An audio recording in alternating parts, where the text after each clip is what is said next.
Thank you, Mr. Chairman. If you could indulge me, I'd like a couple extra minutes too. It's okay. Certainly. Counselor,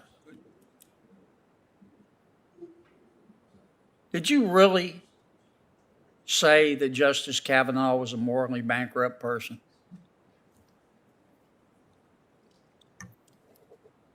Senator, as I explained, I did not write that letter. I did sign Did it. you and read it? I read it quickly, yes. And you sir. signed it. Yes, sir. Did you really say that Justice Kavanaugh, if he was confirmed, would cause people to die? As I stated, Senator, I understood those statements were overheated rhetoric, but I understood them to be just Yeah, that, but you said rhetorical. it. You said it, right? I did sign the letter, yes, Senator. Okay. Do you believe that Brett Kavanaugh is a morally bankrupt person? Senator, sitting here as a judicial nominee, it is not appropriate for me to comment Do you believe personally that, on well, you any said justice. it. You said it. Do you believe that he's a morally bankrupt person? Senator, it is not appropriate for me Why to not? comment. You said it. I understand. Senator, I am giving you extra time, but can she be allowed to answer? Sure. I just want an answer. I agree that she should answer. You're not going to answer my question?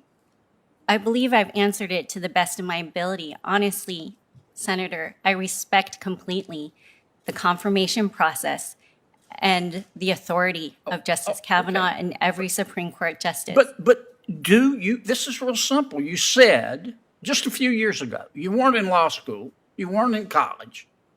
You said Brett Kavanaugh is a morally bankrupt person. It's clear as thunder on a summer night.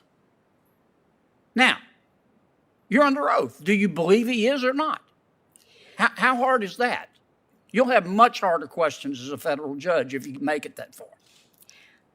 I appreciate the question, Senator. As I stated, those statements were rhetorical advocacy that I signed as an alum addressing my law school alma mater.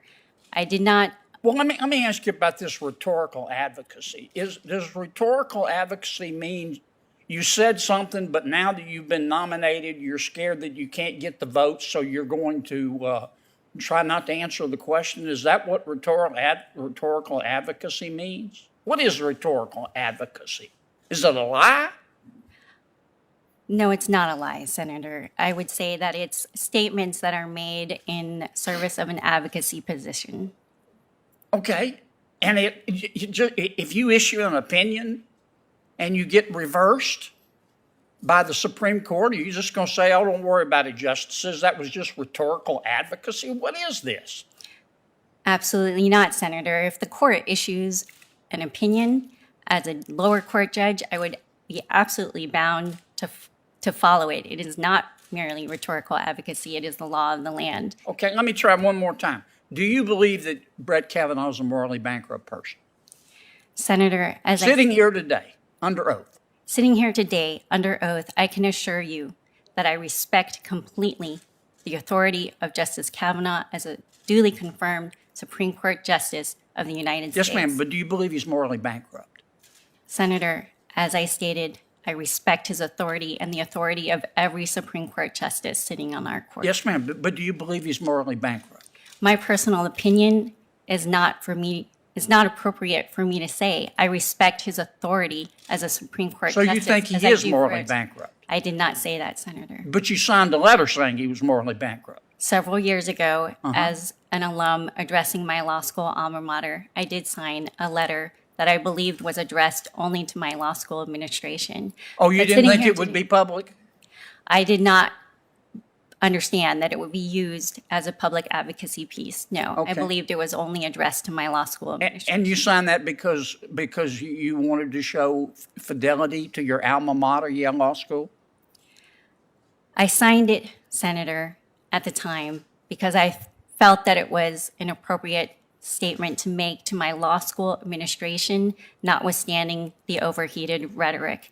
But sitting here today as a judicial nominee, what I want to assure you is that as an advocate, as a litigator, as a neutral adjudicator, and as a judge, if confirmed, I would absolutely respect the authority of every Supreme Court justice and all of its precedents without reservation. See, I don't believe you. I think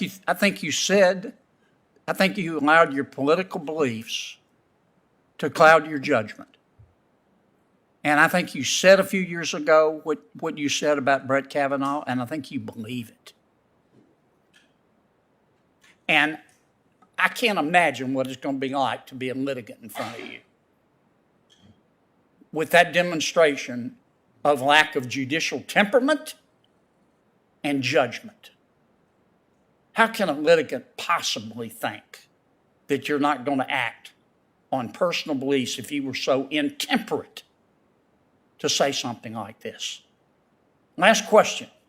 Are you proud of the fact that Yale Law School has a quota system limiting the number of Asian Americans? Have you ever written a letter about that?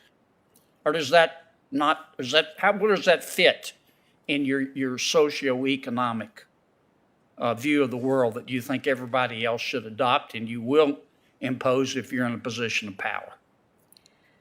Senator, I'm not aware of any policy like that, but what I can assure you is that I have a track record. You need to get out more. I have a track record as a neutral adjudicator. I have decided cases for nearly 5 years impartially by applying the law as set forth in our statutes, our Constitution, and our precedents. And I have applied that law impartially. I have ruled You're the only without person in the personal Milky bias. Way who believes you're impartial. Mr. Chairman, I'm done, Mr. Chairman. Well, yes, you are.